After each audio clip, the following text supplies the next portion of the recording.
Turn around. Lay down. Good boy. Good boy. Yes. Good boy. Good boy. Hey. Huh? Yes, you can. Stay here, okay? Meditate. Where are you from? Ohio. Ohio. I remember you cooking, huh? Yeah. It was good? You're cooking? Really? As good as it look? Okay, and Peru? Can you translate? Are you okay? Yes, thank you. Translate also. 2 días más. ¿Solo? Yes.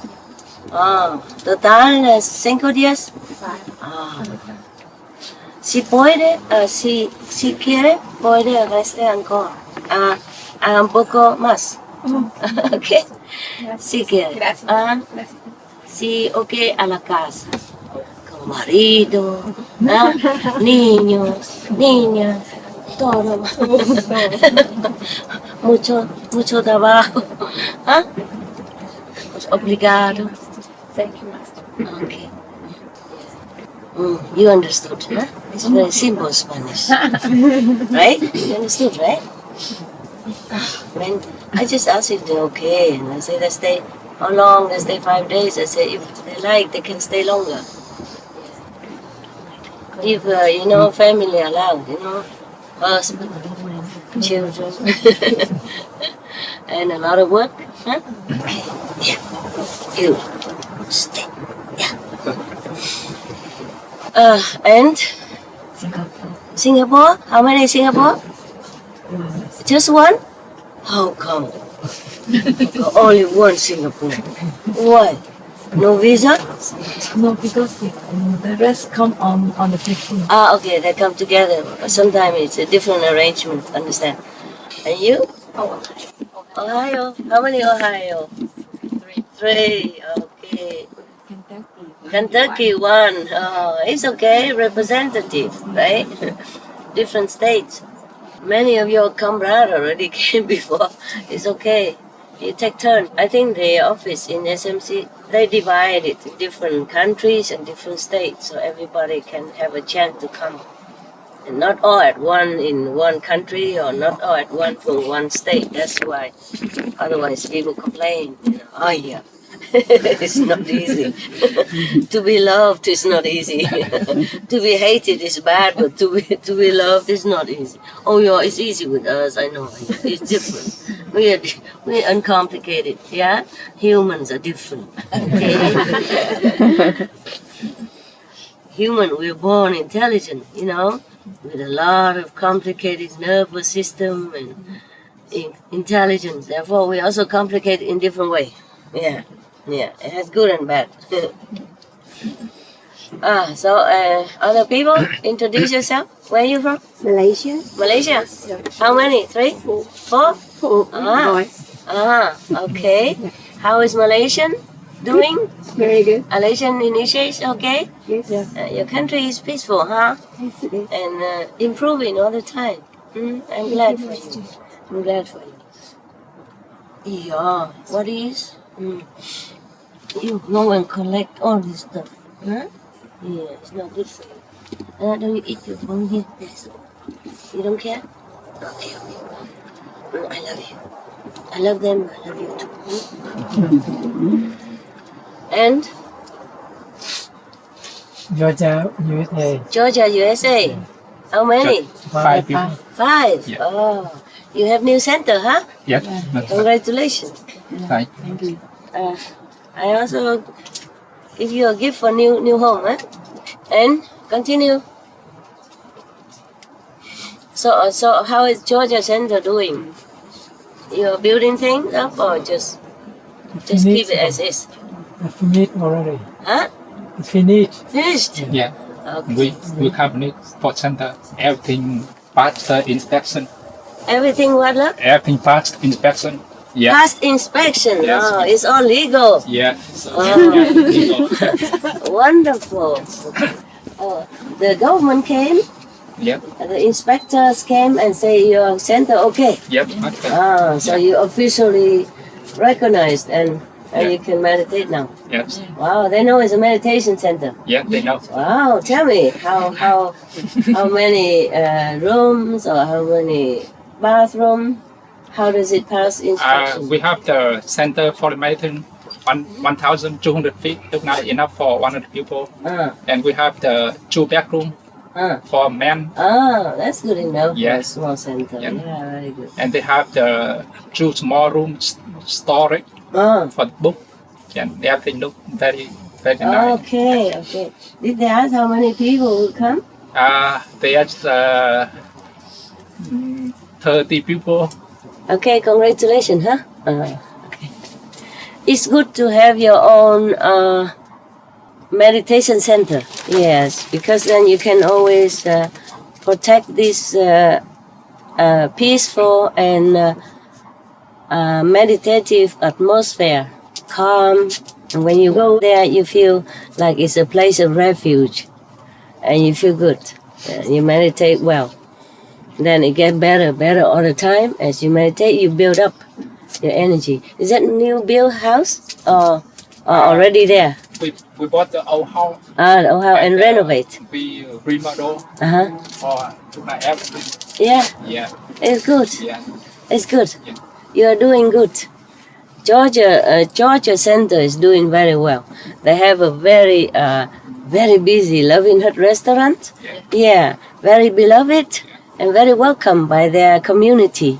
And they also give like 600 meals for homeless every month. Yeah, free, free of charge. And Loving Hut food, no, it's not just any food, nah. I also like to eat their food. Yeah. It's okay, but here I'm lucky to have one Vietnamese sister to cook for me. She volunteer, eh? Yeah, I didn't know she volunteer, and even they've kind of compete with each other to cook. There were 2 of them. Both are just as good, but the other one has to leave already because of family. One has no family, so she can stay and tune in. So generous, cook so much every day. Everything is too much. Even if I have to share with the assistant and sometimes workers and dog, of course. My dog loves Vietnamese food. He loves special food, you cannot find in the restaurant. And whenever he smells that this kind of food's coming, he just lay in front of, the tray and waiting. And I say, hey, I go somewhere else. He doesn't go. He wait until I have that food for him. He eats and then he went. He's still looking for some more, but I said, that's enough. You get fat. Yeah, he loved the food. It's too hot here, huh? It's good. Oh, you like the girl? Oh, she likes you. You like her, huh? It's good then. I'm glad. Yeah, glad you have new friend. And anything else? Today it's just family chatting, It's nothing official. And now, even better friendship. It's a veggie bone, vegetarian, a vegan bone to clean their teeth. Snacks, very good. All the dogs love it. Yeah, vegan. Yeah, big. Yeah, yeah. He get bigger now. When I adopted him, he was more skinny. Well, he's okay. Yeah, don't have to be too fat. Okay. No, huh? Oh, vegan. Yeah. I adopted him more than 1 year already. More than 1 year now. And he became all better, calm and friendly. Yes. Before anybody come near me, he go in between me and these people and growl at them. And now he likes everybody. He never does anything to any of you. Be careful, huh? Meditate well, huh? Be pure, huh? Inside, huh? Yes. Can smell who is good, who is not, right? Yes? Yes? Yes? You're a good boy. He doesn't stay here and guard me too much because he knows all of you. He knows all of you are good. Yeah. Otherwise, if somebody else come, he probably would. He would be very alert. Yeah. Like the non-vegetarian people, he would be more alert. Yeah. Pick his ear, his tail, and standing very well and looking everywhere. These are good people, right? Good little family, huh? Yeah. Yeah, anyone else? Yeah, all my dogs like you, remember? Before in SMC, I let them came to see you. Some, not all, because Zolo was too big. Yeah, but he also very good after it. They were not good before, Yeah. But now it's all good. You want to go away already? Stay here for a while. Stay for a while. Good boy. Yeah, stay for a while. Stay. Okay? We'll go later. We'll go soon. Don't worry. Go soon. Okay? D'accord? D'accord? Shake hand or not? Paul? No? No? You don't like Oh, okay. Yeah, anybody else? Where from? What doing?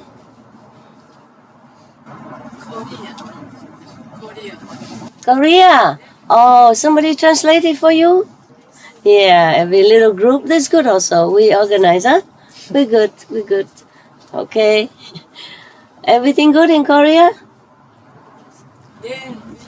Yeah. Your people want to invite me to Korea for retreat. I just did it. I'm not too tired. But Korean people, I like. Okay? I like Korean people. Very sincere and practice very seriously. Yeah. Thank you, Master. Hey. You missed it. It was Sissy Sassy, very cute. You missed it. Anyone else? Korea and then? Yeah. Tell them go away. Don't be here. Go. Yeah. Go. Where from? India. Indiana Center. Oh, I thought India. I thought she come from India, not you. Oh, Indiana Center. How many? 3. Yeah. Yeah, normally we come big group, huh? But this time they have to ration, how many people and which country. It depends on the number of the people. Okay. Indiana, okay? Only 3, huh? Feel lonely, huh? Yeah. They will come later. Other people will come later. We take turn, okay? This guy, if he likes you, he come and shook your hand just like that. He come, and then if he doesn't, sorry. Even if I told him, he won't do it. But if sometime I told him, he does. If the person's okay. Yeah. Like if whoever take care of me, like cook for me, he knows it. Then he would shake hands. Chef, Vietnamese chef, right? Okay, yes. And some Chinese from China, she just told me because she saw me have pain, on the knees. I had to go with umbrella or stick sometimes. She said, "Oh, master, you have to beat yourself up until you blue here, black and blue here," and then massage here like that. And then he came from nowhere, went in front of her and shook her hand. Yeah. That's the only Chinese that he shook hand with. I did not tell him. He just came from the garden, came here right in front of her. A lot of people, he just came and put his paw out, to shake her hand to thank her. He knows who take care of me, even if it's, I don't really took the advice. I don't have time to beat myself up. Everybody beat me up enough already. Inside out. And therefore, yeah. I think I am beaten up enough. I don't have to beat myself up, and I don't have enough energy to beat myself up. She say have to beat until it's all black and blue. My God, I'm enough. I am black and blue enough already, right? Good love, you know, right? Yeah. Yeah. It's okay. They're just laughing. Yeah. Okay. Anybody else? Why don't you like her? She's good, no? She look good to me. He's a guard dog. He's not very... He's serious, you know? Guard dog type. Yeah. He's my good friend. When I'm sad or something, he came and slapped me around. But that's rare because he's a guard dog. He's not sissy, sassy dog. So when he was sissy, yeah, I was surprised, you know? Okay, anybody else? No Vietnamese? No? No Âu Lạc?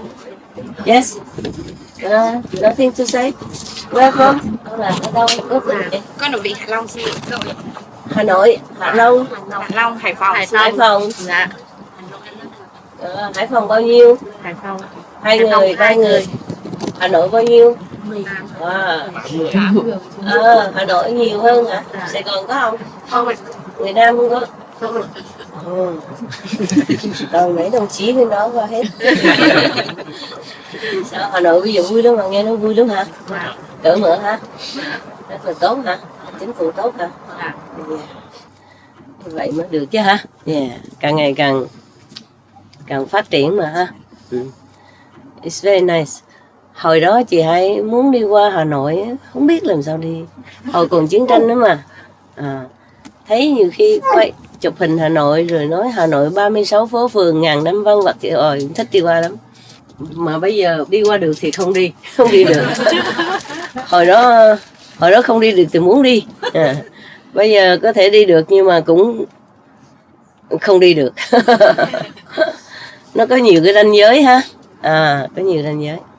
No, I said I always wanted to visit Hanoi. You know, Hanoi is the old ancient culture city of Vietnam. It was during the war, you know, and I studied the history, you know, and dịch cho mấy người Việt Nam nghe không? Có không? Có dịch hả? Nghe rõ đằng sau hả? Okay.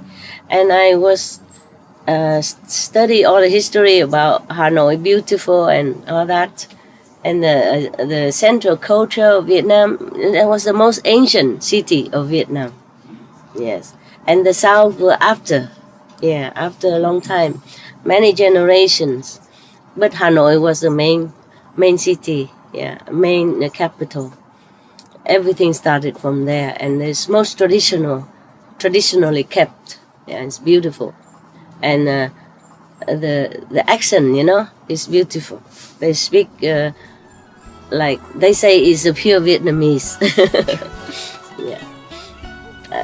And then I always wanted to visit Hanoi, but of course it's not possible because the war. Yeah.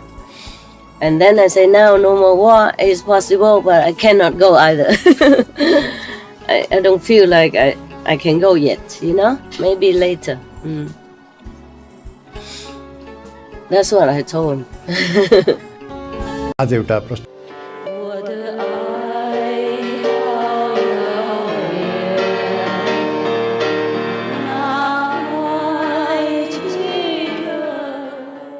Yeah, the comrade from Hanoi, the comrade. Đồng chí, đồng chí qua thăm bác Hải. Okay, behind there, anyone who want to say something? Where from? 中国，中国大陆啊？哪里？陕西，陕西。湖南，黑龙江，还有江西，黑龙江，还有江西，江西，还有湖南，湖南。哦，哇哦，不同地方。那太好了，欢迎哈，欢迎。谢谢。你们自助都 OK 哈？简单不过还好吗？好，非常好。啊？非常好，非常啊，哪有非常？很好。好是还 OK 的，非常是比较多讲。这边他们煮简单嘛，他们轮班煮的，哎，当然也许不会比家里好了，不过我们中国人是简单嘛哈，怎么样都可以接受的哈。你们还安静吗 ？OK 吗？安静吗？喜欢这里吗？喜欢。简单的生活哈，几天而已嘛。回家告诉大家师父爱他们 ，OK？ 谢谢师父，谢谢师父，都很爱你。就是没办法，什么人都拜访了，呀，没有办法 ，OK？ 即使要的话也无能，那一个人嘛，能做多少就做多少，就不简单，大家来看就好了 ，OK？ 呀，还好现在都很好，政治都很好，外交都很好，大家都可以来呢。以前比较困难，嘿，越来越好哈。哎，都感谢你们修行好，修行好就会好的，什么？努力，是你们很努力，我知道了。大陆啊，越南非常努力的，哎，有时候比较那个不方便的地方啊，那个诚心啊。跟那个信心又更高强的，所以有好有坏的，懂吗？有时候太自由太方便，反而理所当然的，然后不怎么很珍惜，是这样子。我有那个观察是这样子啊，越南同修、大陆同修非常诚心，修行的很用功，很特别的用功，而且很诚心的。非常诚心在那边的，所以体验有时候比他们比较好，比方说比那个比较方便的自由国家比较好，自由来自由去，有时候不觉得怎么样啊，就比较不方便的、比较难得的才比较珍惜，所以你们利用这情况哈，修行更好，They from China. Mainland China. The first one from Vietnam, did I translate? I did. Okay. The one from mainland China, from different city, you heard that. I said to them, I cannot always visit one by one. So it is good they can visit me. I said to them, it's difficult. In some difficult, not very convenient to travel. Some countries not convenient to travel. People somehow have more appreciation for the practice. Like you, like practice here.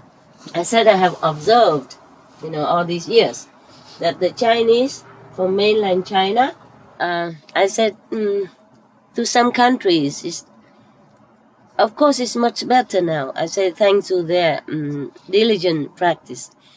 To some country whose sometimes, due to some different regions, it's not convenient to travel around the world. Or not easy to get visa to travel, people in those countries or just recently have more convenience and more way to travel, and they appreciate it more when they can come, for example, to see me. Or when they stay home, they practice truly diligently and earnestly and sincerely. And therefore they have more experience inside, more spiritual vision inside, and more experience, even daily life outside, than some of the initiates who are in a conveniently travel country. They do not appreciate it too much because they can go and come anytime, so they feel it's natural things. When I was in the ashram in India, there are also many, like some master, they have also different disciples, the Westerner disciples. They don't, according to my observation, they didn't have as good experience as you have. I mean, in my group, generally speaking, the convenient traveling or not convenient traveling. You understand? I just don't know why, but it's like that. For example, the Westerner in our group have more experience than the Westerner in other group. Even the same method in India, even. I mean, mostly people think Indian master are more, original, and I'm up original. So sometimes they believe they go there more, But I have observed that the Westerners, who are not rooted much in the tradition of meditation practice in other group, and same in our group, but the Westerner here has more experience, inside experience and outside experience, a spiritual experience as well as daily blessing experience, yes. And compared to the Westerner in my group, the one in some reason normally are not easy to travel, just recently being more easy to travel, they have more experience than the people, or the Westerner, or the people who stay in easy travel country. So just they are different category, huh? Yeah. So I said to them they should make use of this. Any situation, sometime in adverse situation, make use of that. Yeah. Then you can progress quicker and better. What matter is inside. Yeah, matters inside. So therefore, we should not always complain that, okay, our country is not free to travel around, or our country is too poor. Anything is good for you. You are born, you are placed in that situation for your own good. Yeah, we should not complain. We should use it for our own inside development. Yeah, the outside, of course, is important that we have enough comfort. Just enough is enough. And whatever we can spare, we give it to others who are less fortunate, so that in the future, we don't have to experience what we experience right now. We have better life. If we are reborn again, if we want to be reborn again. But as you know, with this practicing of the inner heavenly light and sound, we don't have to be reborn again. If you practice and keep the 5 precepts, I told you, I promise you, you will not go back to this life. Unless you wanted to, for some reason. No one. Very wise. Very wise. Yeah. You want to follow master? Huh? You want to follow master? Follow master to heaven, okay. Some people, sometimes they when you went up there and maybe you think it's so suffering here, you want to come back to help some people. But then, let me shake your hand. Why? Why? No? No one? Why? No, just in case like that. Why you don't want? I think it's good not to be here anymore. Too risky, right? It's too risky. You're right. Because what if I come and there's no master around? It's too risky. You're right. Absolutely right. Absolutely right. The Buddha, there was one story that is too terrible. I did not want to read it to you. Many stories I read to you are very, very, very terrifying and sad already. But there's one story I avoided in the book that I had. The many stories I had, I avoided to read to you up to now. But since you say you don't want to come back here to help someone else, just in case you wanted to, then you can. Because you don't have to. But you have the choice. Because you're free. You're a free soul. You can come back or stay there, in heaven.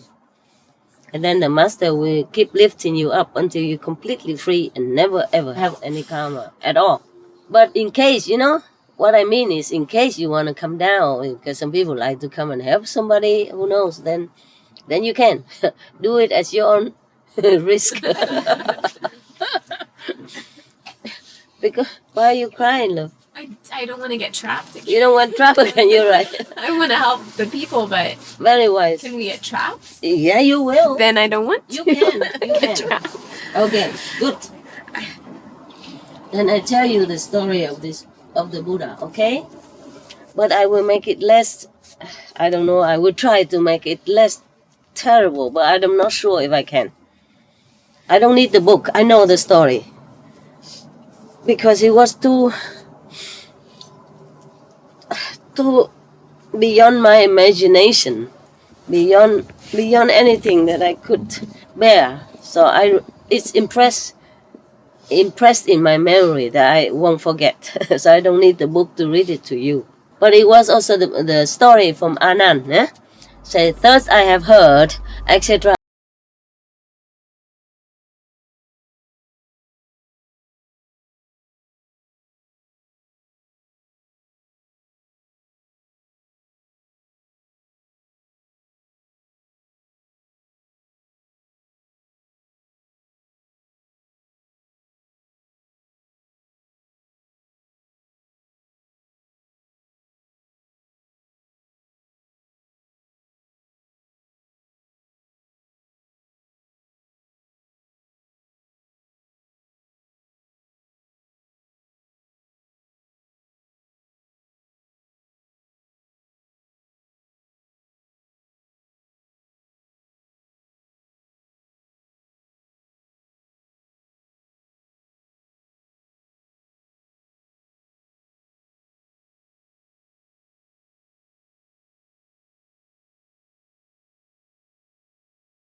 The Buddha was, at that time the Buddha was in such and such country that I forgot, in such and such ashram.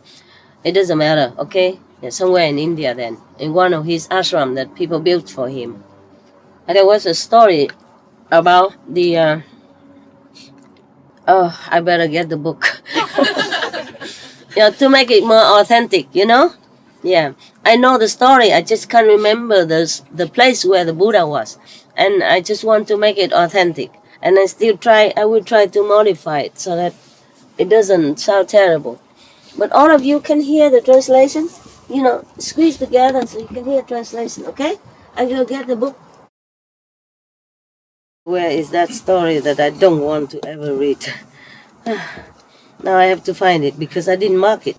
I did not want to read it because it's, number one, it's too much animal cruelty. Too much beyond my imagination. Number two, I didn't want to scare you in case you want to become Buddha. When you were very far away, did you get my voice at all? No, huh? Yeah. And here you can, right? Yeah. Before, when I just came out, I sing Buddha's chanting, and I can stretch my voice forever. Yeah, almost. And the voice has more clarity, huh? Yeah. I don't have that much clarity of the voice, and I cannot stretch my voice very long anymore. Lucky I still had my voice. I have my voice. Without my voice, I think it will be very much troublesome for me and for you, huh? Yeah, I can write, but it takes too long to write. I hate writing. But can you hear me behind there? How you translate? You can? Wow. Wow, I'm impressed. Your ears are good like a dog. A dog's ear very sensitive, yeah? Mostly human ear cannot. Yeah. Can you say something behind that, the Chinese translator? Say something? Huh? Say anything. Hello, master, whatever. I cannot hear anything. So, your ears are good. One time, the Buddha had been a Buddha for aeons, since time you cannot even imagine. Since times immemorial, the Buddha has already become a Buddha. But he returned as a normal person, normal human, in order to save some beings, some human beings or other beings that he has affinity before and not been able to save yet. In the time that he was a Buddha, he could not save these people because the time has not come. Yeah, their affinity was not ripe yet. Okay, so he returned again as a Buddha, like Sakyamuni in the Shakya clan, became friends, etc., etc. He became Buddha again, after 49 days sitting on the Bodhi tree, 6-year practice, etc. But before that, many lifetimes before that, he has been reincarnated again and again and again. I just make a summary. As humans, as king, prince, even heavenly God, and even animals, yeah, etc., etc. Awajije da hoei bonu mina do khlemi no prometon do po eirodo.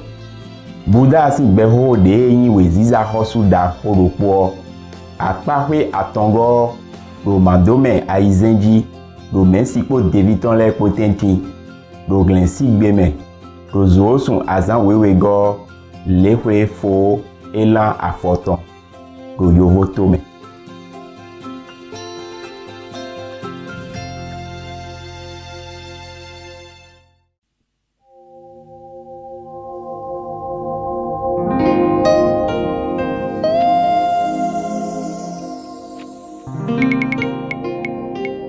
One time, the Buddha had been a Buddha for aeons, since time you cannot even imagine. Since times immemorial, the Buddha has already become a Buddha. But he returned as a normal person, normal human, in order to save some beings, some human beings or other beings that he has affinity before and not been able to save yet. In the time that he was a Buddha, he could not save these people because the time has not come. Yeah, their affinity was not ripe yet. Okay, so he returned again as a Buddha, like Sakyamuni in the Shakya clan, became friends, etc., etc. He became Buddha again, after 49 days sitting on the Bodhi tree, 6-year practice, etc. But before that, many lifetimes before that, he has been reincarnated again and again and again. I just make a summary. As humans, as king, prince, even heavenly God, and even animals, yeah, etc., etc. So this is the problem. You return here, a Buddha already, but return became a normal being again and could be trapped. Or maybe trapped voluntarily so that you can save others. Understand? This is the main point. And while you're being trapped, you could do wrong according to the situation and according to the dictation of the mind. When your soul is already made blood of every previous existence and your power has been taken away from you, so that you're helpless on this planet again. Maybe you are helped a little bit here and there, but you volunteer to be helpless again for some purpose, you see? Therefore, you could be trapped again, as you asked me before. You could be, you will be. you definitely will be. So I don't blame you if you don't want to come back here. It's very wise, yeah. So this is one of the story of the Buddha, how he has not always been able to do right thing. This story is about a king named Great Clear Light. Yeah, Great Clear Light, but it's not always clear. You will see as the story comes. At this time, yeah, he affirms it. He was crying to me the other day, saying that he doesn't really like this world. I said, I told you not to come here. But he came down. He said he wants to protect me. He doesn't really like this world. I said, yeah, you're right. The other day when I left, after I left, he came and sit in front of the assembly and all that. Meaning he tell them to behave, practice well. So, you don't suffer. He want to preach also to you. It's not very funny. When somebody became a monk, he also cried and wanted to become a monk. It was really crying for a long time in front of me and another nun.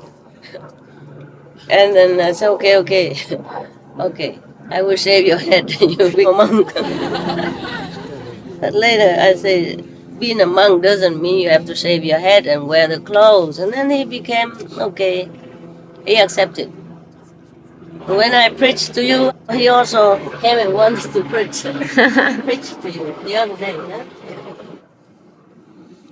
One time, the Buddha was in the Save country, in the golden garden of Prince Kida. Remember, huh? This story I told you many times. He often stayed there. At this time, there were 4 kind of disciples present. King, court ministers, and normal citizens, as well as monks and nuns, surrounding the Buddha. And they also making offerings to the Buddha and the Sangha. In this assembly, many people were thinking to themselves like this. We really wonder how the world-honored one, Sakyamuni Buddha, what kind of reason, what kind of occasion prompted him or inspired him to vow to attain the highest level of consciousness, the Buddhahood, in the beginning. How? What made him do that? What made him want to become a Buddha in the beginning? So that today he became a Buddha, the honored from heaven and earth, and saving countless of souls from suffering, saving them from suffering. I think we should also be inspired to vow to become Buddha like him, so that we can benefit countless of beings like he does. Whoa. Good luck. I, meaning Reverend Anand, I knew that I was thinking like that. So I went to dress myself up properly. And then went in front of the Buddha, kneel in front of him with all reverence and sincerity, my palm joined together, and ask the Buddha thus: obeisance to the world-honored one.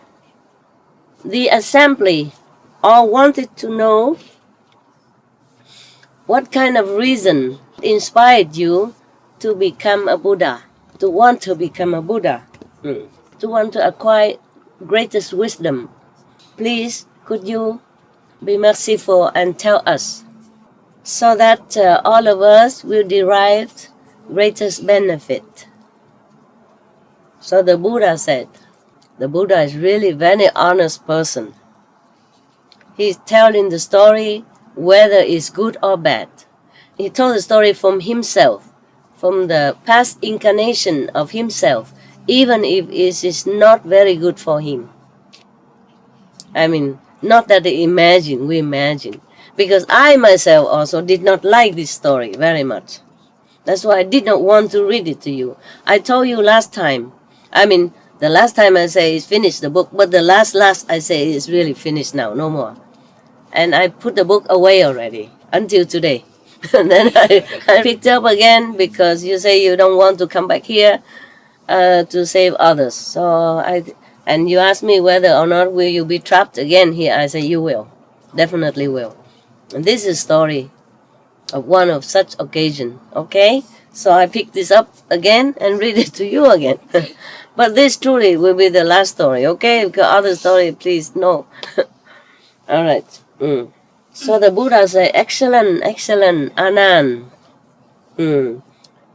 Your questions will bring a lot of benefit and help many people. You should listen very carefully now and reflect on it. Reflect truly on the story that I'm going to tell you. I will tell you. If Anand didn't ask, he wouldn't have told, huh? Yeah, maybe. But Anand always asks questions. That's a very good boy, huh? If he didn't ask all this question, we wouldn't have had all this story, including this one. At this time, the whole assembly, all quiet down. Can even hear a pin drop. All the rivers and oceans and mountains and even the fishes under the sea water, the birds in the sky, all the animals,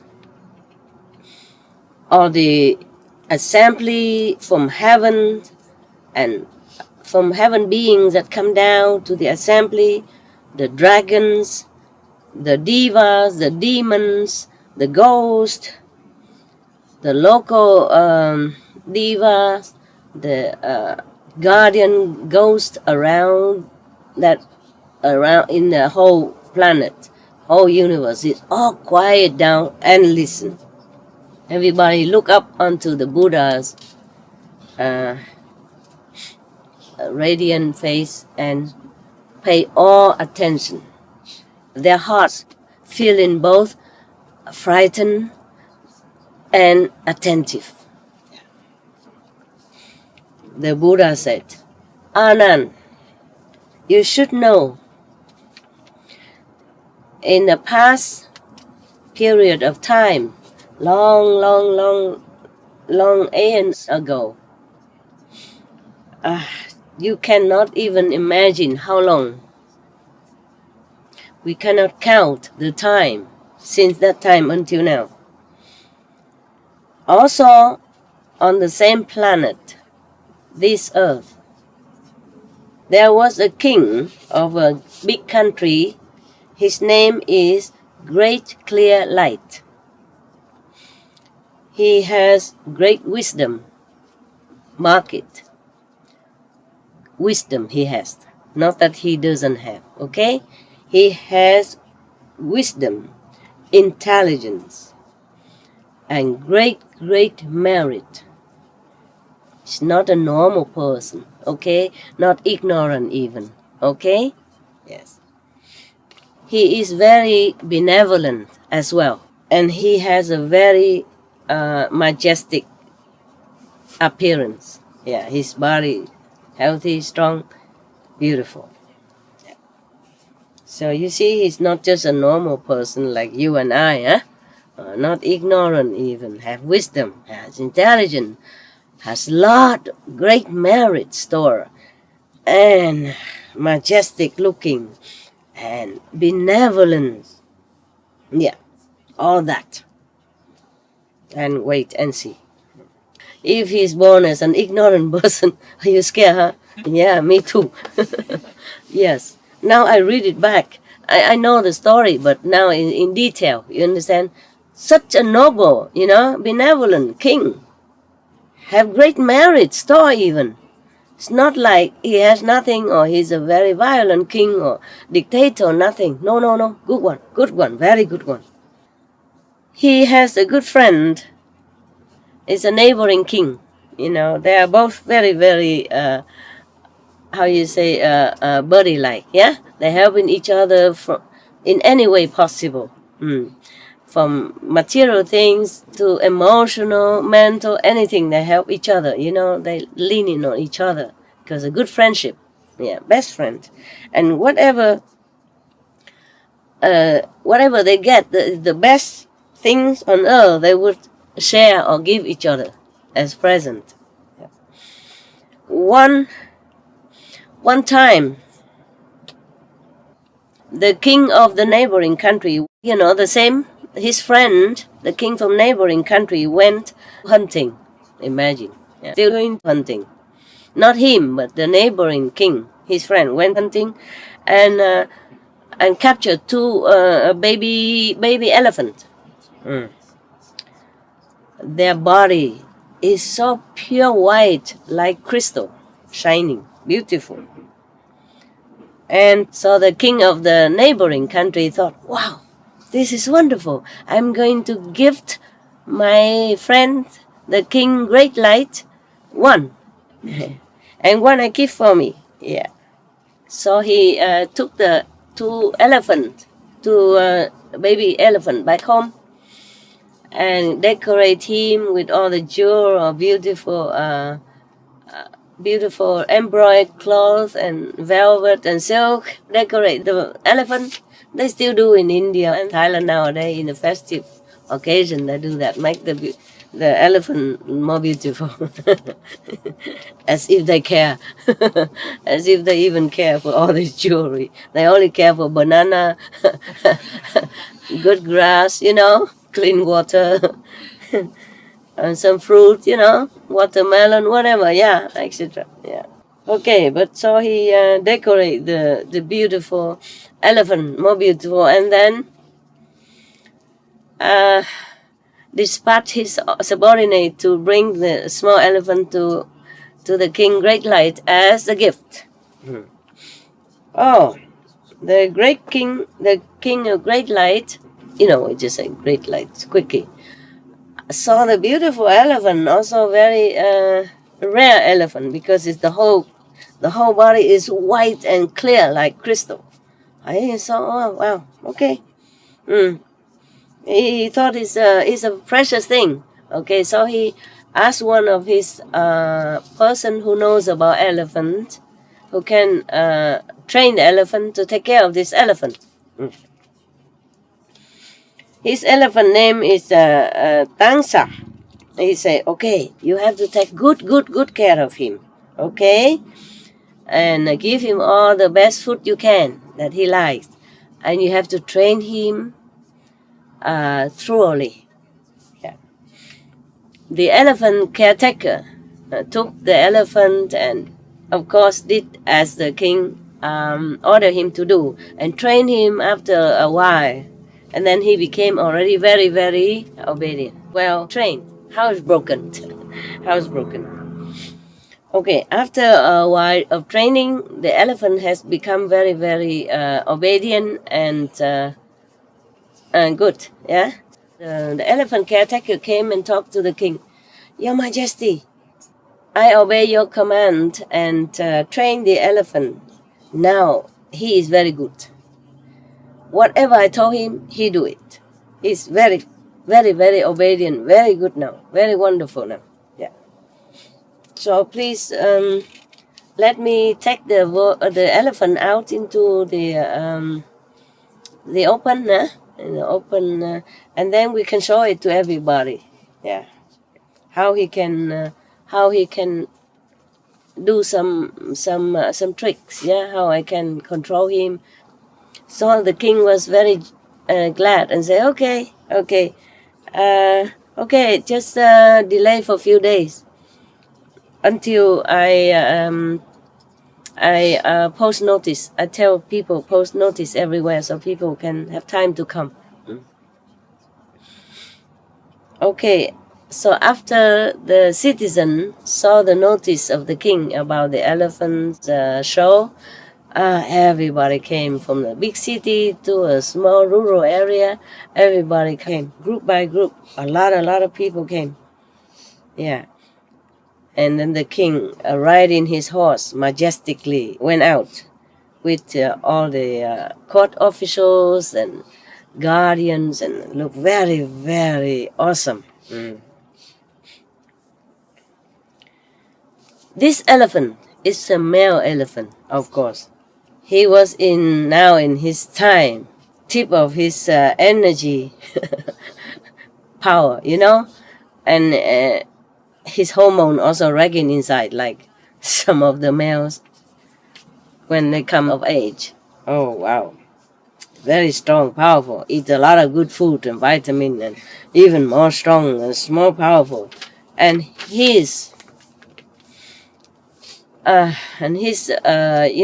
desire is very, very upgraded even. Okay. So the elephant caretaker or trainer, took him out. Oh, sorry, the king was riding on this elephant, not on the horse. He rode on the elephant with outside to go out in the open square where everybody will see, and then all the officials following him, and the guardian is very, very awesome, kind of a spectacular scene to behold. But this elephant, he's a young adolescent, strong and being fed with all this good food, and vitamin and the best whatever, of course. And then his desire. When he came almost to the square, the open public square, he saw some of the female elephants drinking and eating next to the royal pond. Oh, he looked at them and he became so, sexually aroused that he came chasing after them. Keep chasing and blindfold and blinded of everything, see nothing else but the female elephant, and hear nothing but hearing the female elephants calling and running. So he keep chasing all the way into the forest, and he still continue.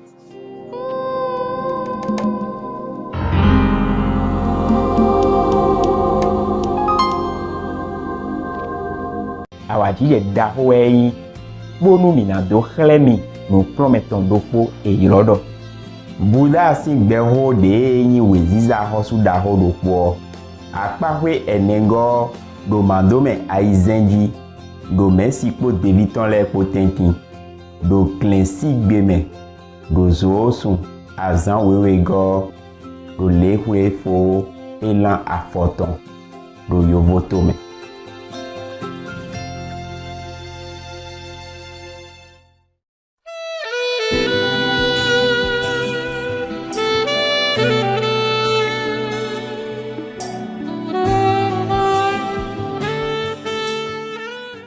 Okay, after a while of training, the elephant has become very, very obedient and good. Yeah, the elephant caretaker came and talked to the king. Your Majesty, I obey your command and train the elephant. Now he is very good. Whatever I told him, he do it. He's very, very, very obedient. Very good now. Very wonderful now. So please let me take the elephant out into the open, and then we can show it to everybody. Yeah, how he can do some tricks. Yeah, how I can control him. So the king was very glad and said, okay, just delay for a few days. Until I post notice. I tell people post notice everywhere so people can have time to come. Okay, so after the citizen saw the notice of the king about the elephant show, Everybody came from the big city to a small rural area. Everybody came, group by group. A lot of people came. Yeah. And then the king, riding his horse majestically, went out with all the court officials and guardians, and looked very, very awesome. This elephant is a male elephant, of course. He was now in his time, tip of his energy, power, and his hormone also raging inside, like some of the males when they come of age. Oh, wow. Very strong, powerful. Eat a lot of good food and vitamin, and even more strong and more powerful. And his desire is very, very upgraded even. Okay. So the elephant caretaker or trainer, took him out. Oh, sorry, the king was riding on this elephant, not on the horse. He rode on the elephant with outside to go out in the open square where everybody will see, and then all the officials following him, and the guardian is very, very awesome, kind of a spectacular scene to behold. But this elephant, he's a young adolescent, strong and being fed with all this good food, and vitamin and the best whatever, of course. And then his desire. When he came almost to the square, the open public square, he saw some of the female elephants drinking and eating next to the royal pond. Oh, he looked at them and he became so, sexually aroused that he came chasing after them. Keep chasing and blinded of everything, see nothing else but the female elephants, and hear nothing but hearing the female elephants calling and running. So he keep chasing all the way into the forest, and he still continue because the king was sitting on it together with the controlling person, but the controlling cannot tell him what to do anymore. He hear nothing, he see nothing. He saw nothing except female elephant. He heard nothing except the female elephant calling, yelling while they're running, and their footsteps. So he keep following, chasing them. And the king was all black and blue and bleeding and scratching all over from the forest trees and branches and thorns and whatever, and banging here and there. And he was so scared, blood dripping all over his royal clothes and everything. He was so scared, frightened, and he could not even see anything anymore. He has to close his eyes. He could not see. He didn't know what to do. He said, "How can I get out now? How can I get even down from here, from the elephant?" So the elephant caretaker say, "Your Majesty, you just hold on to a branch of the tree, and then when the elephant passes, then you jump down." That's how he got out. Okay.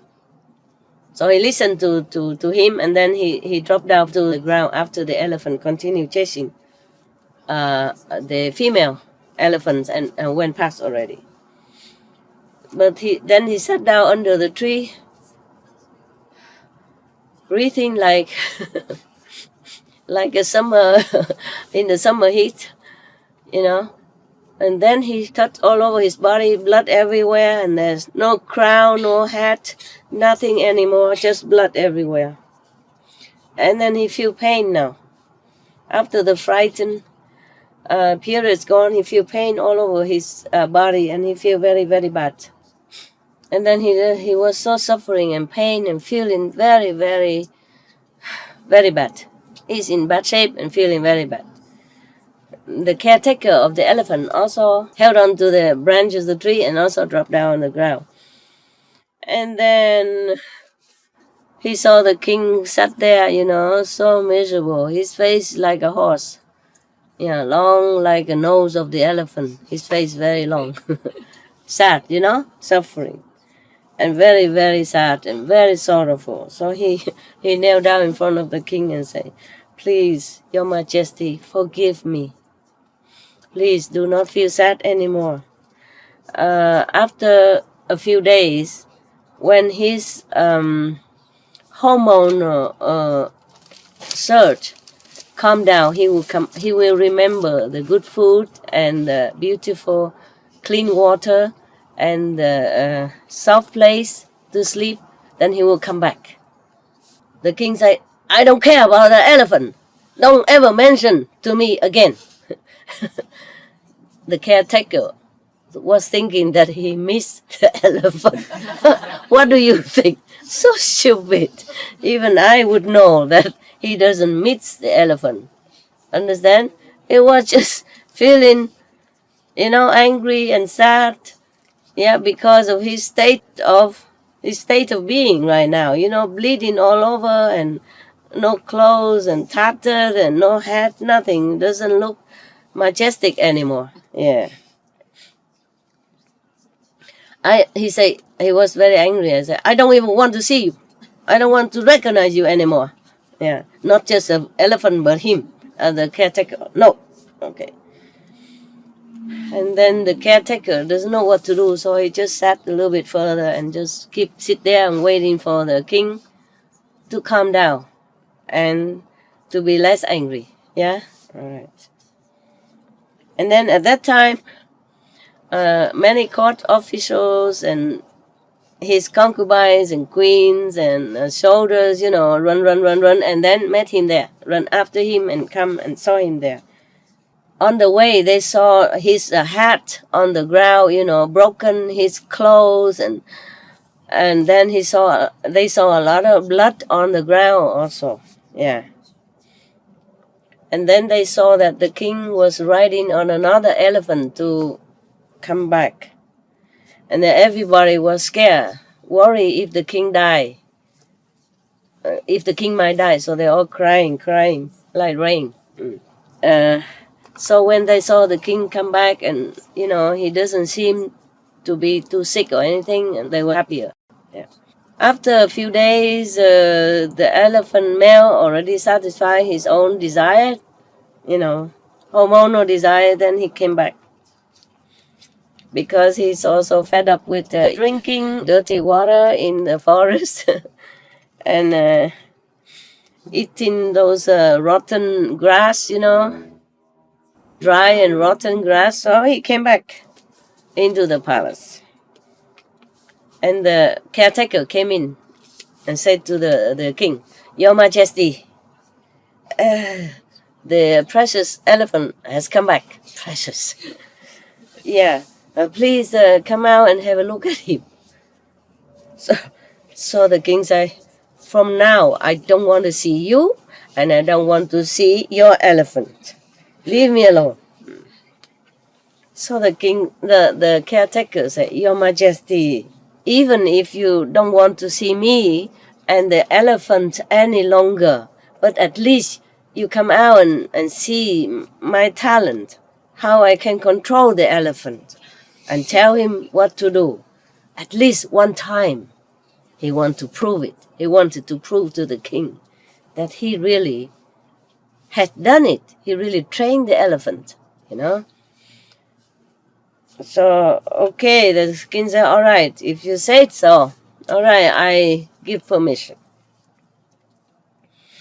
Okay, so then they came out. The king, he organized the square again, a public square again, and then everybody came again, and then the king came again.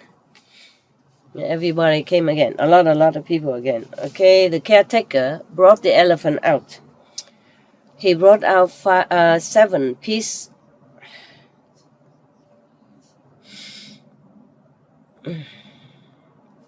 This is the part that I hate. But I have to tell you, I really hate this. He brought the elephant out with 7 pallets of iron. Yeah. He was thinking to himself, if I tell the elephant to swallow these 7 pellets of iron, then he will die. So maybe I reason to the king one more time to see maybe he will relent. Yeah. And then he will let the elephant live. Yeah. He say he doesn't want to see him an elephant, meaning he want elephant to die. Yeah. So he came and said to the king, Your Majesty, this elephant, white, pure white and precious, only the wheel-steering heavenly king could have. Normally, no one would have this kind of elephant. So precious. So he has only committed just a little mistake. Yeah. Please forgive him. Do not destroy him. But the king said to the caretaker, if you cannot even control him, then why you invite me here? Even if you can control him, I still don't want to use him anymore. And I also don't want to use you anyway. So the caretaker still say, you don't want to use me, it's okay, Your Majesty. But please, it's very pitiful. It's a shame not to use this precious elephant. So the king still angry, saying, you out of my sight, now. And then the caretaker stood up and crying, and said to the king, don't even have any differentiation between the friend and the no friend, the good and the bad. You only love to hear the good talk, smooth talk. Yeah. So everybody heard that. They're all also crying. Has wisdom, huh? Good wisdom king, huh? Intelligence, huh? A lot of merit, still like that. You see that?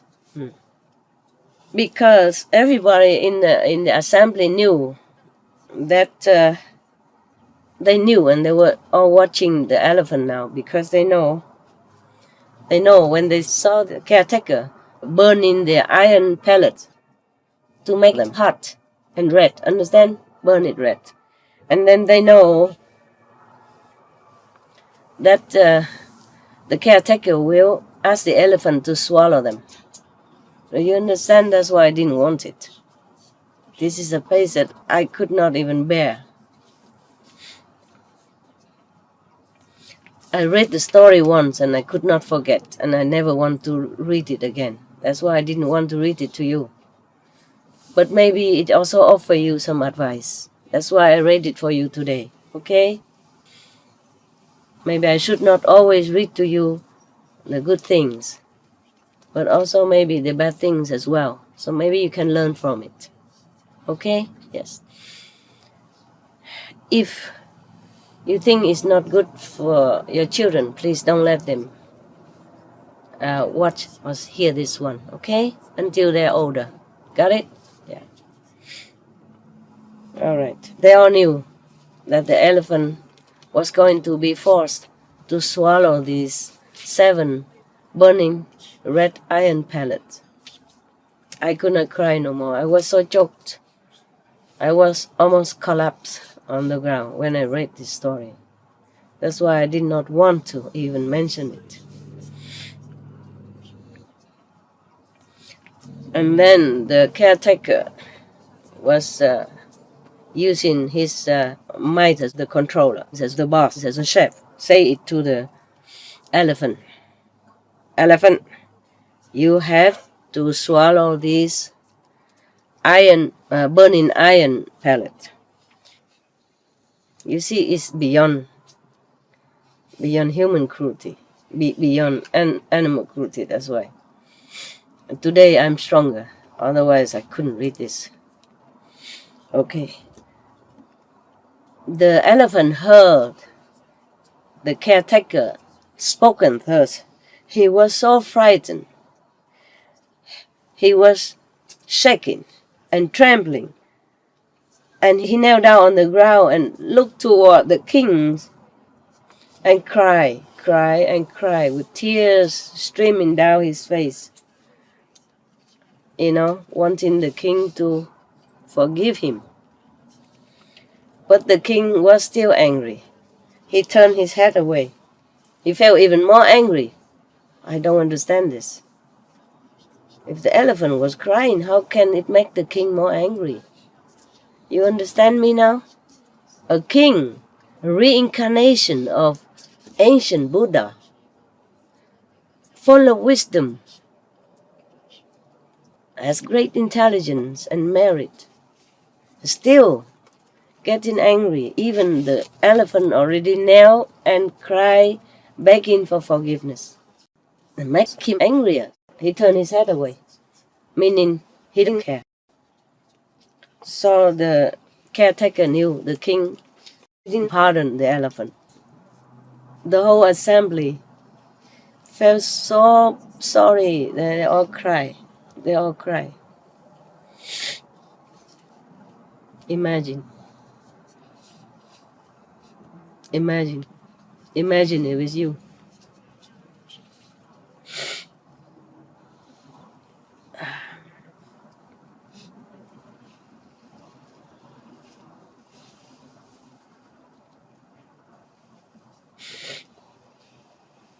Then the king also very kind of feeling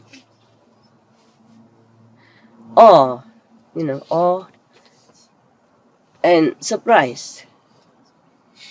He summoned the caretaker of the elephant and asked him, "Caretaker, you have such a talent, ability to control the elephant thus. Why was that when we were in the forest you couldn't control him? You could not stop him from running?"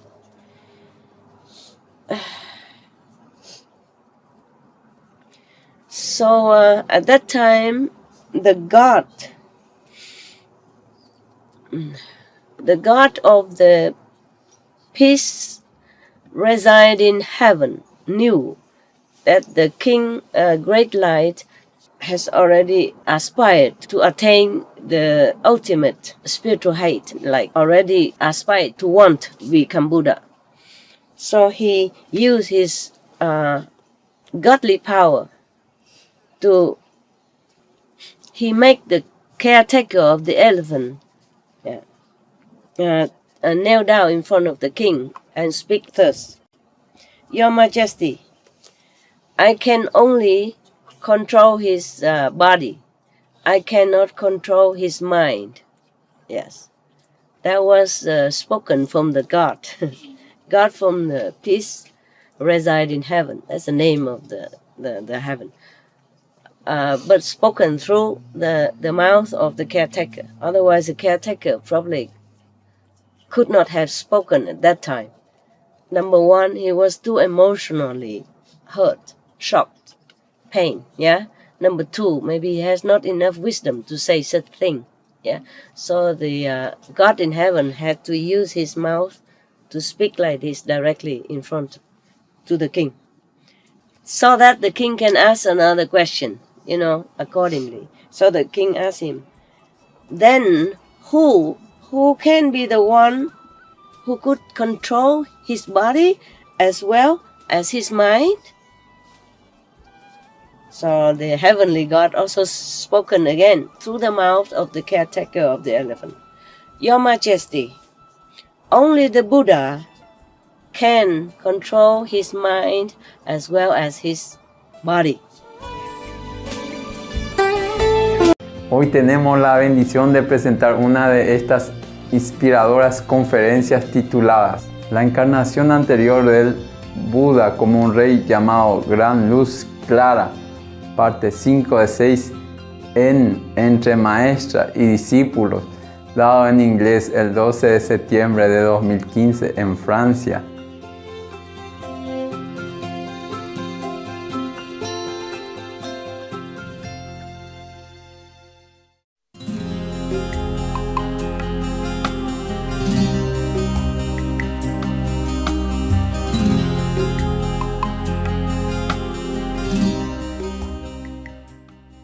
He summoned the caretaker of the elephant and asked him, "Caretaker, you have such a talent, ability to control the elephant thus. Why was that when we were in the forest you couldn't control him? You could not stop him from running?"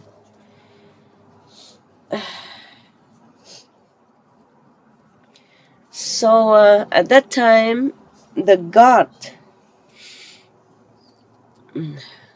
god of the peace reside in heaven knew that the king, great light, has already aspired to attain the ultimate spiritual height, like already aspired to want to become Buddha. So he used his godly power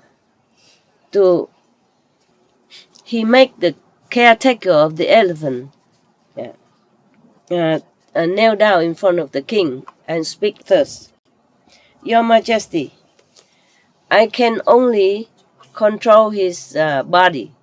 I cannot control his mind." Yes, that was spoken from the God. God from the peace reside in heaven. That's the name of the heaven. But spoken through the mouth of the caretaker. Otherwise, the caretaker probably could not have spoken at that time. Number one, he was too emotionally hurt, shocked, pain. Yeah. Number two, maybe he has not enough wisdom to say such thing. Yeah. So the God in heaven had to use his mouth to speak like this directly in front to the king, so that the king can ask another question, accordingly. So the king asked him, "Then who can be the one who could control his body as well as his mind?" So the heavenly God also spoke again through the mouth of the caretaker of the elephant: "Your Majesty, only the Buddha can control his mind as well as his body." Yeah. And the king continued to ask, "You say Buddha.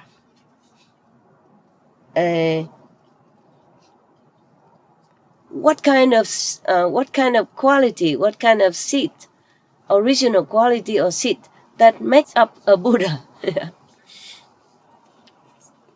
I'm just translating, more or less, okay? What kind of seed, original seed that make up a Buddha? So the caretaker spoke again. With the inspiration from the... It's okay. I'm not doing anything wrong. I just try to dry my tears. Am I allowed to do that? Huh?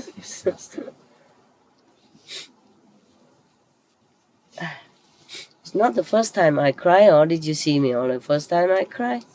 I cry all the time. This world is nothing. Just this world has brought me nothing but tears.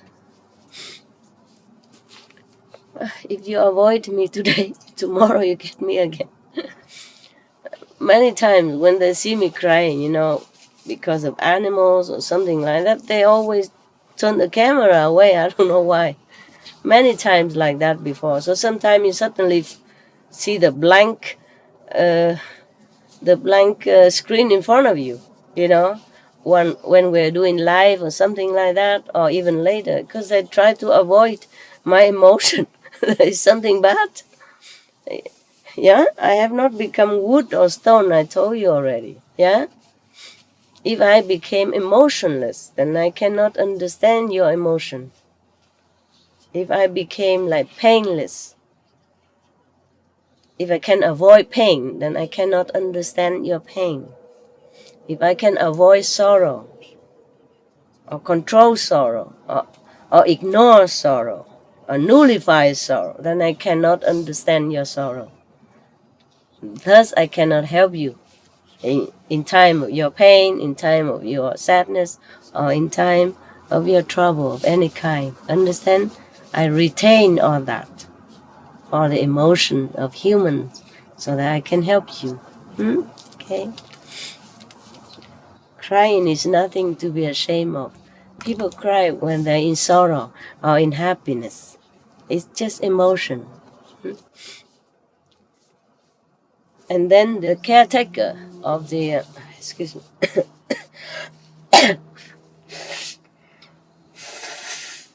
it's okay.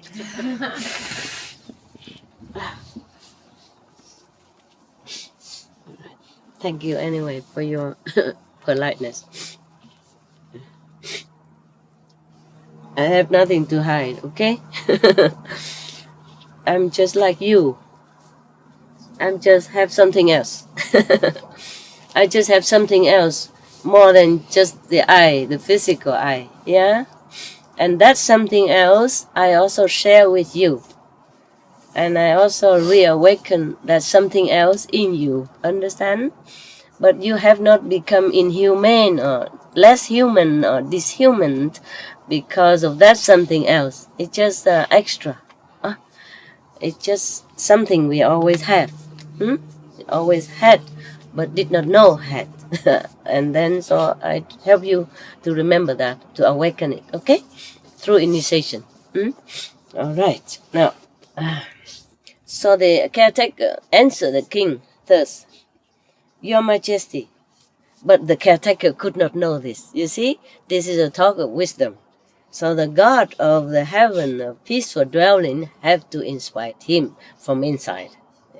At that time, the God can do that. Normally, the God does not interfere. Okay? Also, he cannot control the human's free will or mind. But this time, how can he do that? Anybody can answer?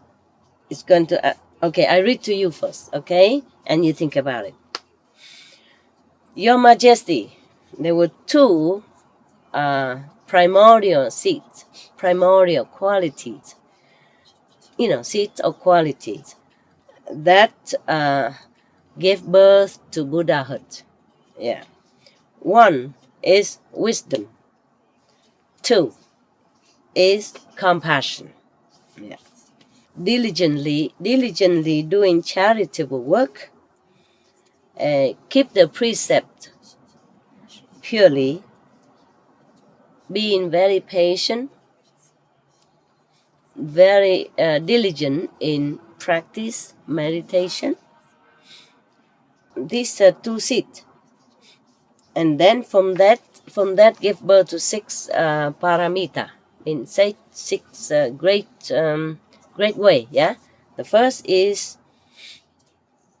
charity. The second is keep the precepts. Keep, moral conduct, yeah?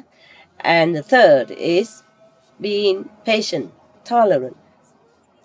The fourth is diligent, means always vigilant in a spiritual way. Yeah. The fifth is meditation, contemplation, Zen. Yeah. The sixth is wisdom. Okay, so we call them 6 paramita. If a person, a being, exercise all these 6 perfection. They call it 6 perfection. Great way, 6 great perfection. If a being exercise all these 6 perfection in full, completely, and purely, then that being is the Buddha.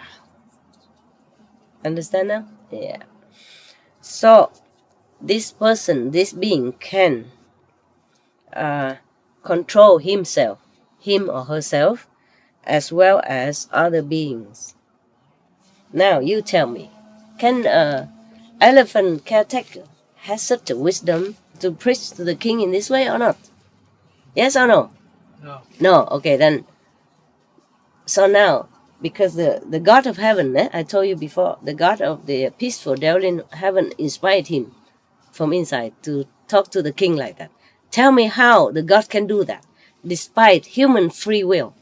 Because if the God can always control the mind of human inside, then our world would have been peace and love and paradise long ago. Okay?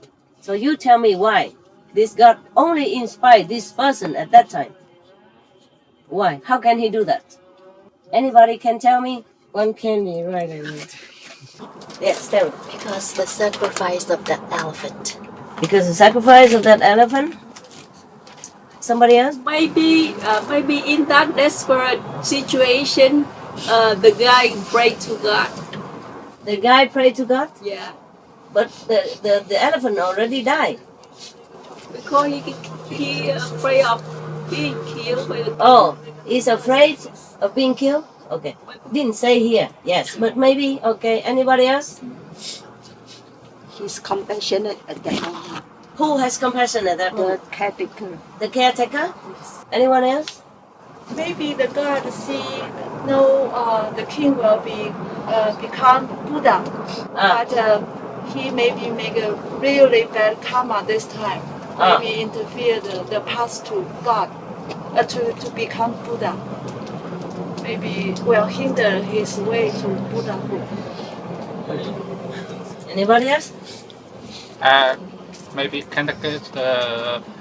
he's the Kuan Yin method.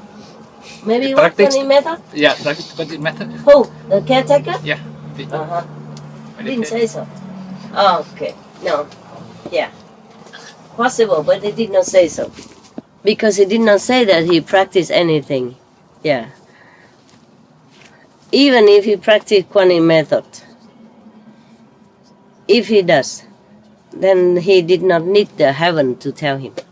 But the heaven God had inspired him inside, made him say such and such thing.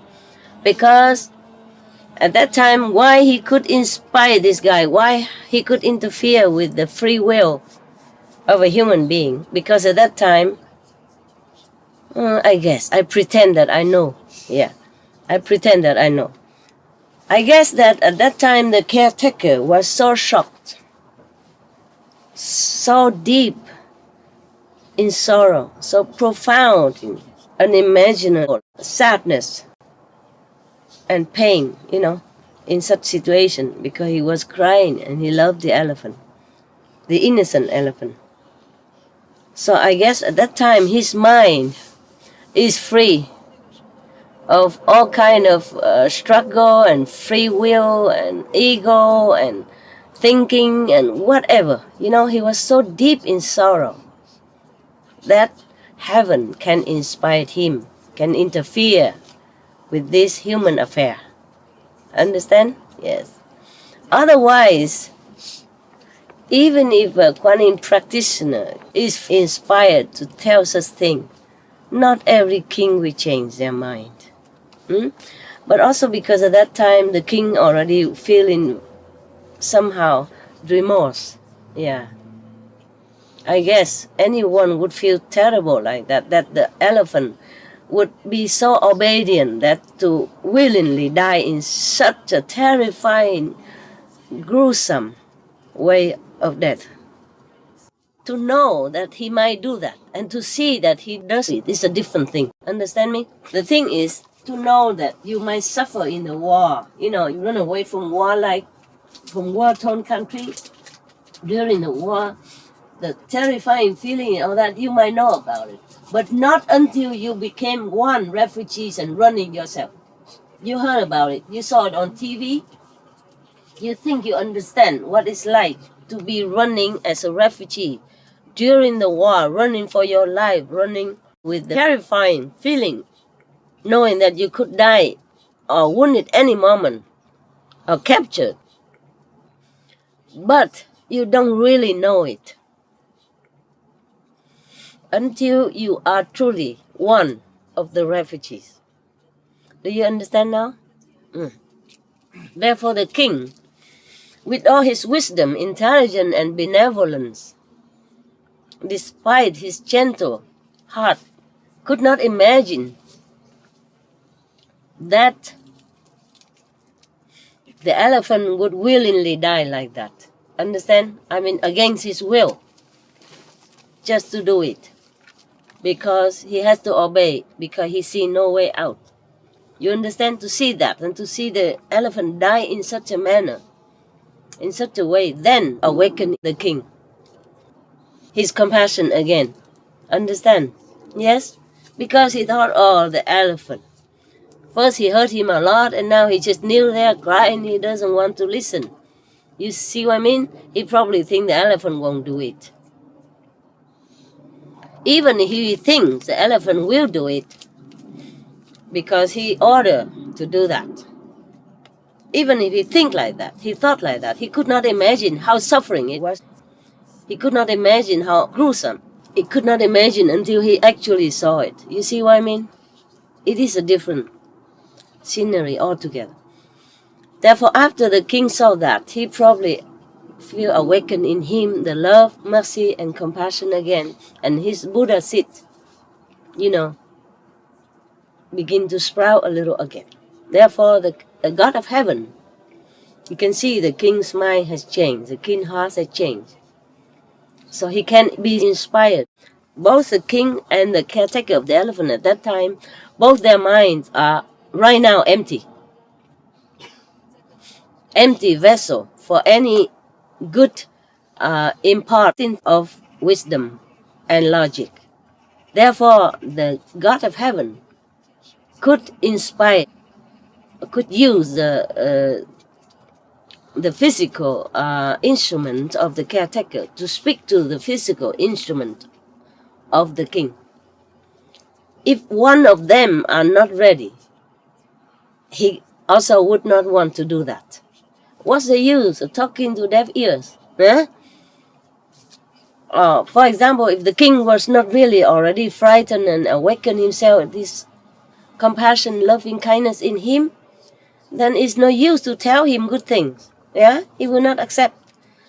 Or if the caretaker mind is still struggling like we usually do, running here and there like a monkey might, struggling, and arguing inside, outside, and thinking north and south and west, east, then he can also not do anything.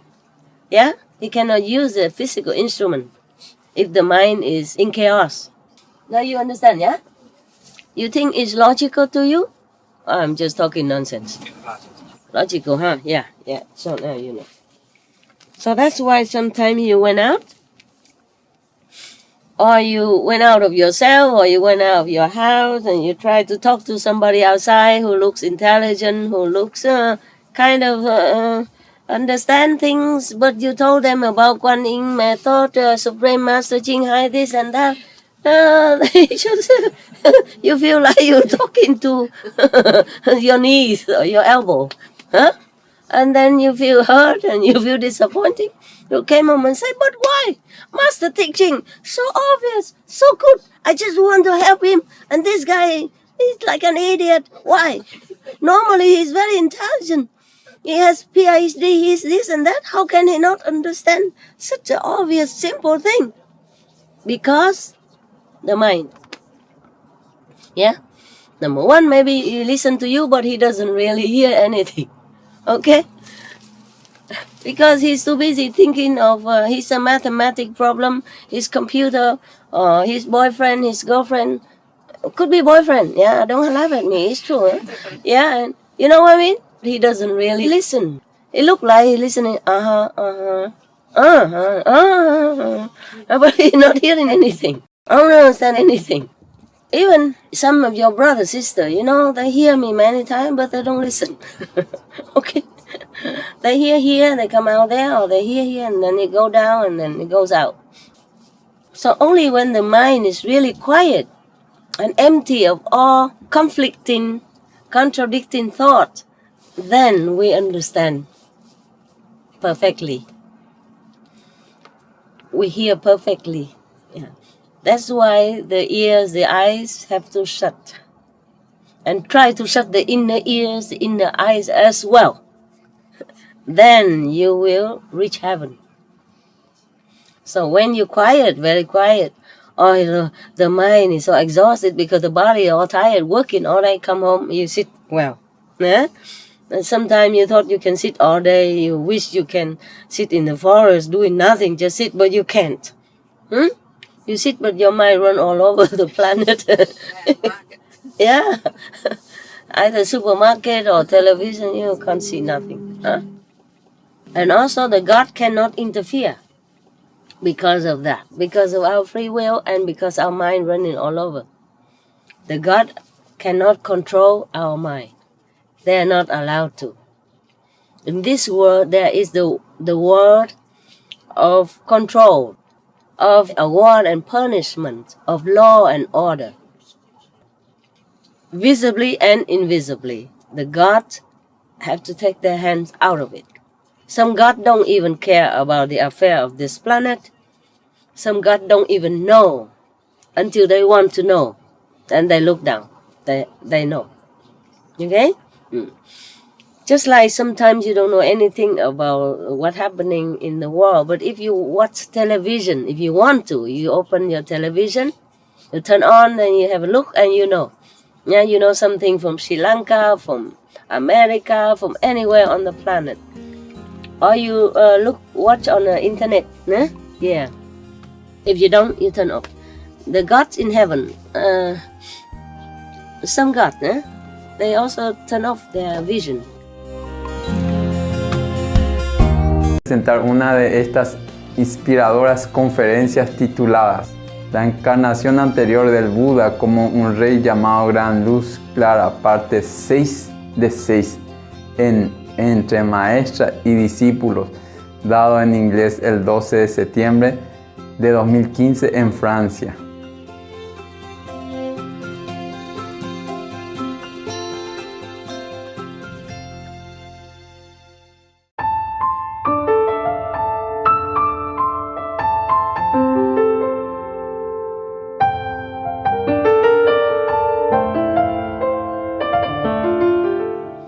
The gods cannot control our mind. They are not allowed to. In this world, there is the world of control, of award and punishment, of law and order. Visibly and invisibly, the gods have to take their hands out of it. Some gods don't even care about the affair of this planet. Some gods don't even know until they want to know. Then they look down. They know. Okay? Just like sometimes you don't know anything about what's happening in the world, but if you watch television, if you want to, you open your television, you turn on and you have a look and you know. Yeah, you know something from Sri Lanka, from America, from anywhere on the planet. Or you watch on the internet. Yeah. If you don't, you turn off. The gods in heaven, some gods, they also turn off their vision. They don't have to see what we do here. Well, I don't blame them. There's not much good to see, right? We don't even want to watch our own planet affair, right? Mostly only bad news on TV. So most of you don't even turn on TV. Only when we have the Supreme Master television, then you watch, right? Otherwise you don't. I mean, rarely. You do watch sometimes. You do read newspapers, but you're not really feeling any satisfied from watching or reading those. You see, that's why they cannot interfere all the time. Otherwise, we always blame the gods in heaven. Why don't change this atmosphere? Why don't change the war into peace, etc., etc.? We have to do it. The gods can help if we want to. But if some still want to revenge, take the matter into our hand and make war, make peace, then they don't do anything. Also, the law of karma here doesn't allow them. The master can interfere. Just to some individuals, when they want to, they come to the master, then the master can do it. But at a price, with a price, high price. Yeah. But the gods cannot. The gods in heaven cannot. Different heavens cannot. First, they don't see, they don't want to see, and they can't interfere. They can in some cases, small cases, like a sickness or, some mother prays for the child sincerely, and in some cases they can interfere and make miracle, but not all the time. And only if that mother is really sincere at that time and desperate, and her mind is truly empty of everything else except sincerity and purity, then the mind can be a vessel for the God to interfere and to help make miracle. Mostly they cannot. That's why you say, why when we keep praying, the God's don't hear. It is like that. It's the law of karma. And it's our mind who stops. Now, after the king heard about the 2 primordial seeds which made up a Buddha and the 6 perfect ways to recognize a Buddha, he was very happy. The 6 perfect ways of any being who completely doing this every day, day in, day out, truly, diligently, not just one day, 2 days, not just occasionally, then that being is a Buddha. Therefore, he said, okay, charity, precept, tolerant or patient, diligent, meditation, wisdom. If a being has all this in full all the time, then that being, you can be sure he's a Buddha. She also, maybe. Sorry, he or she is a Buddha. He, she, or non-he, non-she, non-she, non-he is a Buddha. Okay? After the king heard all this, so happy and joyful. He seems very, very inspired and enthusiastic. He got up immediately, went into his bathroom. His bathroom, not this bathroom. We don't have really very good one. Very small shower. And when you shower, by the way, shower inside that bucket that we bought for you. You have it, the basin? Yeah, save some water for the toilet. Okay, I do the same. You don't believe me? Go check my bathroom. My shower room is smaller than yours. It's really smaller than yours. And it has to contain, it's not even 1 square meter. It has to contain the toilet, wash, clean teeth basin, and had to put that plastic basin inside as well. I also shower in it. And the shower water is still there. Last night I shower myself for once after a long time. Make myself clean and beautiful. Today I feel like a real human being. Because I could even smell my own clothes last night. I thought, oh baby, it's time you take a shower. Because I was very sick also. Normally I don't shower every day. I dry clean like you, with a wet towel and soap, and then wipe again several times with wet towel, clean towel. But last night I had to take a shower. Because I also wanted, I'm due, for many days already, but I was so sick. I got a cold and I could not take a shower. I did not feel well. But last night I still did not feel well, but I thought, it's time you do something with yourself. So today I feel really good. That's why we had such a good assembly today. Good mood. Water does help, huh? So he went into his royal bathroom, took a good bath, good shower, cleaned himself inside out, changed into new royal outfit, wearing a new hat, clean hat, and very properly went out, climbed into a very high tower. What kind of tower? I don't know why he has a tower. Probably already built there for him so that he can watch the surroundings sometime, scenery, yeah? He went there all by himself. He lighted some incense and he bowed to the 4 directions, north, south, east, west.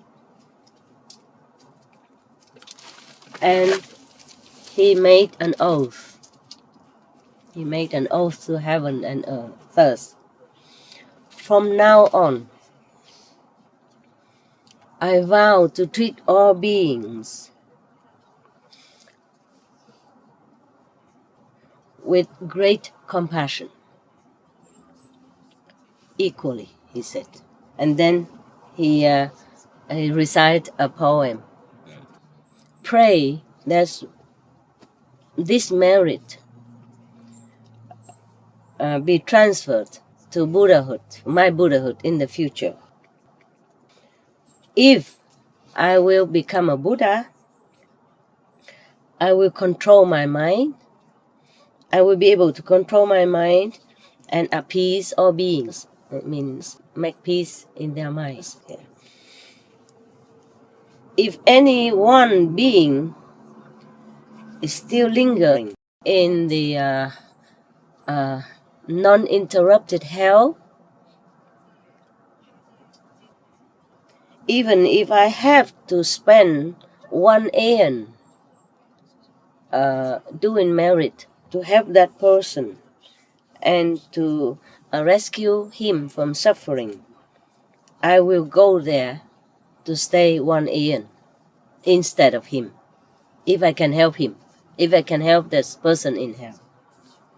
I will not ever leave my Buddha heart. That's what he vowed. Okay. After he makes such an oath, 6 directions tremble, shaking. The whole heaven and earth continue trembling. And then in the empty space, in empty sky, there is music. Yeah, it's music. And many of the heavenly beings playing musical instruments, singing, and praising the king. Your noble, high oath, high vow will be realized very soon. And when that happens, please save us first in that pure assembly. Even heavenly beings ask the Buddha to save them, you see, because they're not liberated beings. They are born in heaven due to their good merit and charity or whatever they have done good in the former life. But their lives, their time in heaven is limited.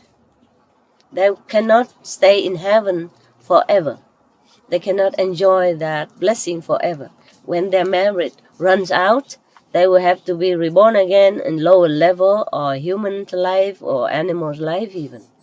Therefore they asked the Buddha, the king, great light at that time, when you become Buddha, please save us first. Because they were the first who heard the Buddha's vows. No human being, no other being heard him at that time. He went very high, did it all by himself alone. And with the incense and all that, that means he was just talking to heaven. No? And he didn't know heaven would hear him, but they did. And they say that please save us when you become Buddha. And soon. Don't know how soon at that time. Okay. Now the Buddha reminded all the monks first. All bhikkhu, you should know. Bhikkhu means monks, yeah? All bhikkhu here, you should know. The elephant that were forced to swallow the 7 burning iron pellets at that time is Bhikkhu Nanda now. The elephant caretaker at that time is Sariputra now. And the King Great Light at that time was one of my incarnations. When I saw the caretaker control the movement, the action of the elephant, I have been inspired to seek Buddhahood. During the time of the controlling of the elephant, I was inspired to seek Buddhahood. In that assembly, everybody heard how the Buddha has vowed to seek Buddhahood in the beginning, in the first time he ever did that.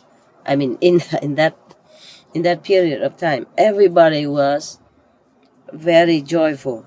And then many people attained higher level of consciousness in that assembly. Some people also aspired to seek Buddhahood also. Everybody was very impressed, respectful, and then they bowed to the Buddha and left. Okay, now, There is a comment here. It says that the king, great light, because of one small affinity, aspired to seek Buddhahood, because he was inside. He has already his courage and some wisdom and diligence. If someone else who is lazy and sluggish, even if they saw that, or even greater affinity, greater reason, they would even not do anything. They would not be inspired to do anything great in their life, just wasting their human existence. And then maybe another existence, and another existence, and another existence, forever transmigrate in the cycle of life, death, and suffering.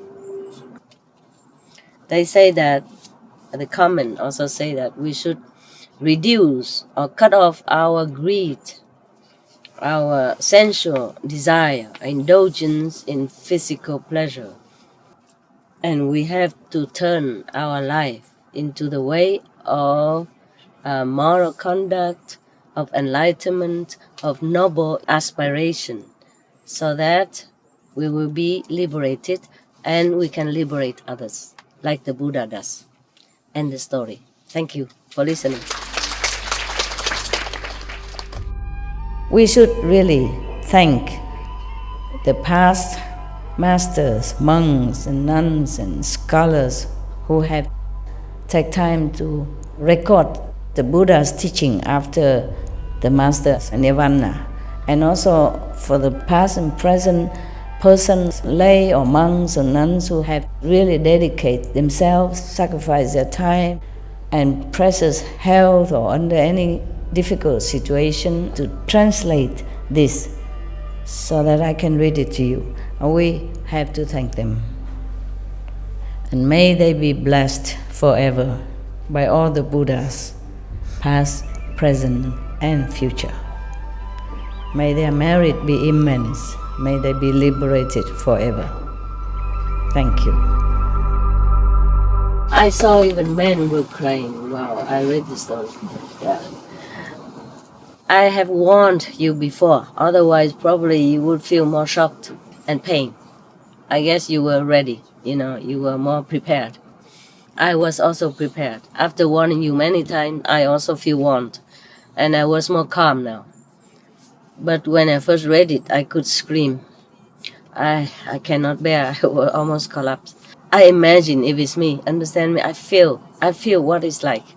Of course, not painful physically, but the emotional and mental is tremendous. It was really a supercharge in pain for me. That's why I avoided to read it. And that's why last time I told you no more story. Yeah, but there were some more story, several more. This one included. Yeah. Okay, now you can see that you were right. That if you came here, you get trapped. Everyone is trapped in suffering and sorrow, or penchant into making mistake or sinful decision or action due to, the pressure of the society, of the energy, bad or good energy around you. Depends on that. It shape your life, it shape your future. You are not really free here. You think you decide everything in your life. It's not. You are a composite of karma, bad or good, of society pressure, of the impression is made on you, around you, or since your childhood, and of your contaminated mind. That is a problem. We are not free. But after initiation, you're free of a great burden already. It's just some karma left for you to live on, to interact with this world. Because it's no karma, then you have to go. You have to die, okay? Without attaining anything greater than what you have been at the time of initiation. So it's a continuation of your existence so that you can attain higher level of consciousness before you die. It's better here than in heaven. In heaven, too easy. You get lazy, yeah? You feel, I'm okay here. Why do I have to go to 5th level? Master is here also. Why do I go anywhere? Yeah? The master will be also in astral 2nd or 3rd level for you. See, continue teaching you. And if you're good just like here, even in physical body, you don't want to go back home. Because master is here. Here is easy, everybody. Sit together and we have fun. And Meditate very well. huh? Easy to Meditate easy here? Wonderful. I'm glad for you. I am very glad for you. Yes. But even then, here is better for you. In this physical body to attain is quicker than in heaven. Because in heaven is better than here even. You sit on the cloud, the soft cushion of cloud, and you think you go into kitchen, it fly there for you. You don't even have to walk. Yeah. Here you think it's good. No, wait until you go to heaven. Even astral heaven, you never want to come back here. Or you go anywhere else. You think it's the absolute, ultimate. Many people, they die for 15, 20 minutes and come back. They told you about heaven. Remember some books written about it? Some patient who died temporarily. And the doctor already pronounced them dead. But then they came back because they went to heaven. And then they didn't never want to come back here.